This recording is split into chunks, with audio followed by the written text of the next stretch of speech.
आपके पास? पहलगाम में जो घटना हुई है उसके बाद लगातार भारतीय सेना पाकिस्तान पे कार्रवाई कर रही है। आज अभी हम हैं पटना सेक्रेटेरिएट में और यहाँ मॉक ड्रिल का आयोजन किया जा रहा है।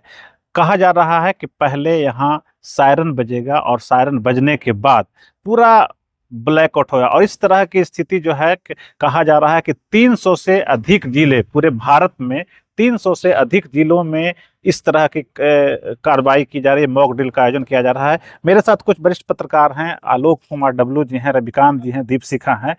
हम जानना ये चाहेंगे कि आखिर इस तरह की का आयोजन क्यों किया जा रहा है, क्या? जैसा कि आप देख सकते हैं कि स्थिति जैसी देश की बन रही है, देश ने अभी अपने एक हमला का बदला लिया, क्योंकि जो एक पीठ पे वार होता है ना, वो हुआ था और उसका बदला अभी भारत की सेना ने ले लिया है। तो अब नागरिकों की बात आती है कि नागरिक को तो वो प्रशिक्षण नहीं मिलता है। ऐसे में अगर आपातकालीन स्थिति आती है तो नागरिक कैसे समझेंगे कि हमारे आसपास की स्थिति क्या है, क्योंकि सायरन के भी कई तरह के आवाज होते हैं। ऐसे में एक सायरन बजा के आज बस अचानक सुनने पे कोई पैनिक ना करे, उसके लिए ये शुरुआत किया गया है कि सायरन की आवाज को कैसे आपको समझना है। उसके बाद जो ब्लैकआउट होगा, जिसमें कि आपके आसपास की रोशनी बहुत मतलब मायने रखती है, तो उसको कैसे बंद करना है, समय के साथ तुरंत कैसे समझना है, क्योंकि आपातकालीन स्थिति में आपका जागरूकता ही आपके साथ देगा। आप तो क्या इसी कहेंगे? जी, जिस प्रकार से वरिष्ठ लोगों ने बताया है कि जब देश में आपातकाल की स्थिति या कुछ ऐसा विकट संकट आता है तो किस प्रकार से बचाव करना और किस प्रकार से नहीं, तो ये सायरन जब ये होगा तो ये ब्लैक पूरा मतलब लाइट बंद किया जाएगा।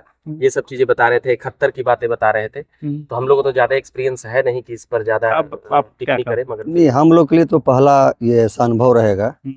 इससे पहले कब हुआ था सिर्फ सुनने को आया है, इस बार हम लोग को देखने को मिलेगा, लाइव देखेंगे। तो सायरन किस लिए बज रहा है? मॉक ड्रिल होता ही इसलिए कि लोग जाने, जागरूक तो हम लोग भी जानेंगे, पब्लिक भी जानेगी, ठीक है ना। इसीलिए हम लोग वैसी जगह पे आकर खड़े हैं जहाँ से कि सायरन बजेगी, इसकी आवाज़ कहाँ कहाँ तक जाएगी ये भी पता करना होगा, क्योंकि चार सुना है कि चार ही लगना है, तो उससे क्या पूरा पटना कवर हो जाएगा कि या नहीं होगा?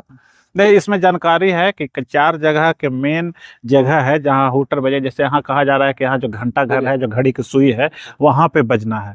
दूसरी तरफ पटना कॉलेज की तरफ पे बजना है, उस एरिया में NIT की तरफ बजना है। लेकिन और जगह काहे कि सब जगह सायरन उपलब्ध नहीं हो सकता है, तो उस समय जो फायर ब्रिगेड की जो गाड़ियां हैं उसमें जो उसका जो घंटी जो है वो बजेगा। कहने का मतलब पूरा पटना में एक मैसेज देने की कोशिश की जाएगी कि अगर किसी तरह की आपातकालीन स्थिति अगर बनती है, जो हमें जानकारी है, हमें भी सायरन की आवाज सभी तक पहुंच जाएगी। हाँ, पहुंच जाएगी।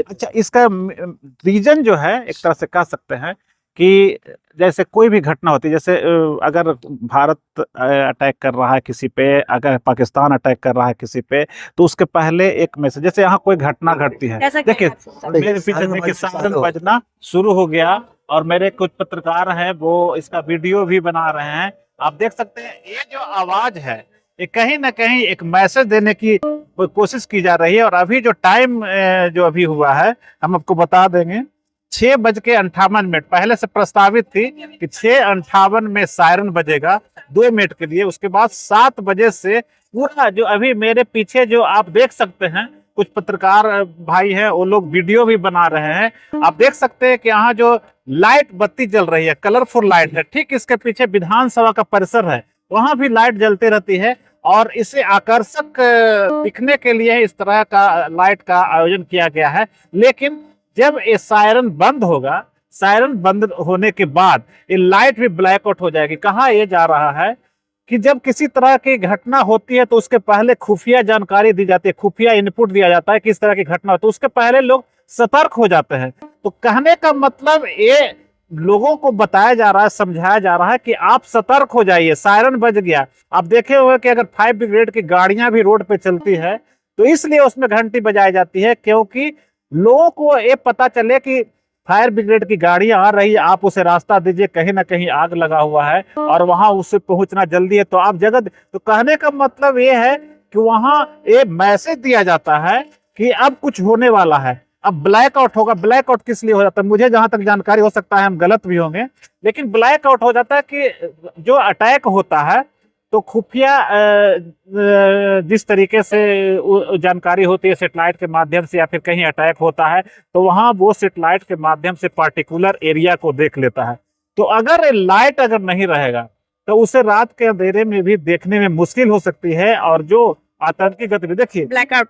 अब लाइट बंद हो गया और एक काफी देर के बाद अब ये लाइट फिर से एक बार चालू होगा, तब फिर हम आपको बताएंगे कि आखिर ये घटना और ये मॉक ड्रिल का आयोजन क्यों हो रहा है। देखिए सायरन बंद हो गया, लेकिन पूरा पटना में ब्लैकआउट हो चुका।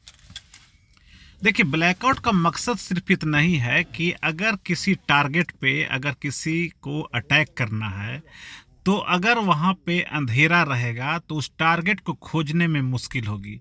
और मॉक ड्रिल के माध्यम से कुछ इसी तरह का मैसेज देने की कोशिश की गई है। पहले सायरन बजा, सपोज दैट अगर किसी पे कहीं पे अटैक हुआ, एक गोला गिरा और गोला गिरा, तुरंत एक्टिव हो जाएगा सरकारी पक्ष और वो तुरंत ब्लैकआउट कर देगा, लाइट वगैरह बंद कर देगा। लाइट बंद कर देगा तो अगला गोला जो है किस टारगेट पर गिराना है ये लोगों को पता नहीं चलेगा। और यही वजह है कि मॉक ड्रिल के माध्यम से लाइट बंद करके ये बताने की कोशिश की गई है कि अगर किसी तरह की अगर घटना हो रही है, अटैक हो रहा है, तो आप तुरंत से बत्ती बंद कर दीजिए, ताकि जो टारगेट करने वाला है जो गतिविधि, वो उसे मेन टारगेट नहीं मिले, उसे ये नहीं पता चले कि आप आखिर हैं तो कहाँ है। क्योंकि पूरा अगर ब्लैकआउट अगर रहेगा, पूरा अंधेरा रहेगा, तो उसे किसी भी तरह से ढूंढा नहीं जा सकता है। और ख़ास करके जो दूर बैठकर अगर किसी को टारगेट कर रहा है तो उसे खोजने में काफ़ी मुश्किल होगी। यही वजह है कि पटना में इस तरह का ब्लैकआउट का नज़ारा है और सेक्रेटेरिएट के पास ये देख रहे हैं। और अब देखिए, अब ब्लैकआउट खत्म होने को है और देखिए अब लाइट जो है सभी जगह लाइट ऑन कर दिया गया है, मतलब ब्लैकआउट खत्म हो गया है। तो कहने का मतलब यह है कि संदेश है कि अगर इसी तरह के आपातकालीन स्थिति रहे तो आप सबसे पहले अपने आसपास के एरिया को लाइट बंद कर दीजिए, ताकि दुश्मन आपको खोज नहीं सके, ढूंढ नहीं सके।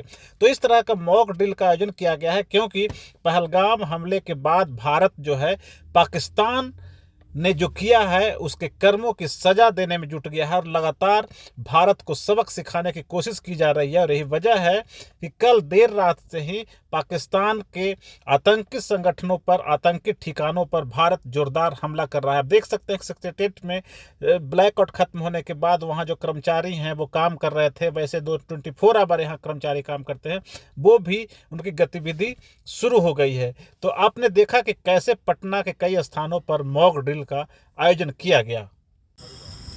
तो आपको ये खबर कैसा लगा कमेंट बॉक्स में ज़रूर बताइए। और अगर आपने अभी तक मेरे चैनल को सब्सक्राइब नहीं किया है तो सब्सक्राइब करना नहीं भूलिए।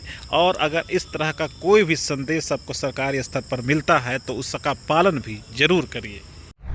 अगर आपको ये खबर अच्छी लगी तो चैनल को सब्सक्राइब करना नहीं भूलें और बेल आइकन जरूर दबाएं।